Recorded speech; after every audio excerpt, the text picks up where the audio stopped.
Assalamualaikum, jumpa lagi dengan video Bengkel Logika. Kali ini masih kita bahas tentang tune control. Kita akan melihat komponen-komponen pada tune control. Sekaligus kita coba jelaskan tentang dan belajar tentang tune control dari fungsi komponennya ini. Nah, ini adalah line input, tertulis di sini line input. Kemudian ini line output. Lalu ini adalah dari power supply. Lalu ada beberapa komponen seperti kapasitor. Nah, ini ada banyak kapasitor. Kemudian ada kapasitor elektrolit ini. Lalu kapasitor Mylar 1, 2, 3, dan 4. Kemudian resistor. Lalu ada keramik. Nah, ini keramik. Kemudian kapasitor yang berfungsi sebagai penghilang kejut atau bunyi jeduk pada speaker pada saat saklar dihidupkan. Jadi pada saat kita hidupkan tidak jeblok speakernya karena adanya kapasitor ini.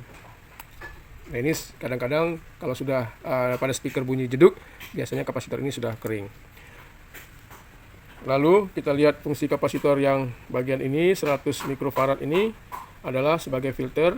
Nah, kalau ini bermasalah, tune control itu akan dengung. Nah, caranya adalah lihat pada bagian input tegangannya. Jadi ini 100 mikrofarad 35 volt. Nah, kita lihat kemari.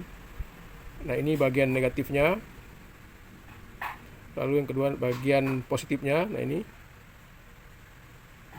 ke power supply. Nah, kemudian jangan lupa juga kita melihat adanya solder-solder yang mungkin retak. Nah, itu juga bisa menyebabkan suara hilang, baik suara kiri ataupun suara kanan atau kedua-dua belah suaranya.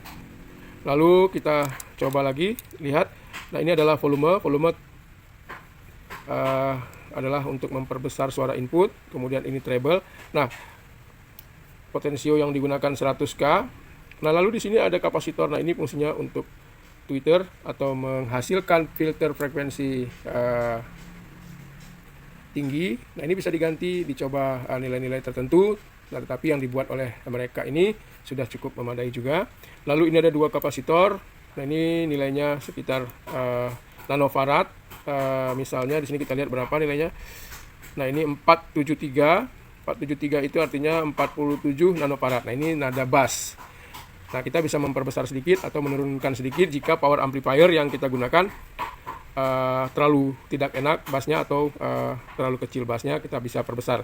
Jadi kita perbesar nilai nanofaradnya, bass akan menjadi lebih rendah atau lebih besar. Kemudian model tune control gini yang paling juga sering rusak adalah transistor preamp. Nah, ini adalah transistor penguat awalnya. Jadi semua suara yang ada pada proses tune control ini akan dikuatkan untuk di-outputkan ke amplifier. Nah, di sini transistor ini kadang-kadang jebol. Nah, biasanya faktor listrik yang nggak stabil ataupun faktor-faktor lain seperti misalnya volume terlalu besar dari input, sehingga karena volume besar maka tegangan input untuk transistor ini juga menjadi besar. Kalau sudah besar begitu biasanya transistor menjadi panas dan lama-kelamaan putus. Nah, bagaimana cara mengukurnya? Nanti kita coba buat video khusus untuk mengukur kondisi transistor. Nah, ini Anda bisa lihat kodenya C9014. Nah, ini bisa dilihat langsung di internet. Apakah ini tipe apa? NPN atau PNP? Kita bisa lihat dari situ, kita akan tahu transistor ini gunanya dan cara kerjanya bagaimana, mana kaki basisnya, kolektornya, dan emiternya. Nah, ini ada dua transistor, artinya suara kiri untuk kanan, preamp untuk kiri dan kanan. Kalau satu yang jebol maka suara satu tidak keluar, tetapi kalau antara jebol dengan sebelum jebol hampir-hampir rusak, maka biasanya timbul dengung ataupun suara kresek-kresek. Nah, tapi biasanya langsung jebol ketika ada masalah dengan transistor ini. Jadi kalau rusak tinggal kita ganti. Nah, begitulah kira-kira bagian tune control untuk sebuah alat aktif speaker. Nah, ini sederhana. Tetapi kadang-kadang sederhana begini suaranya bagus.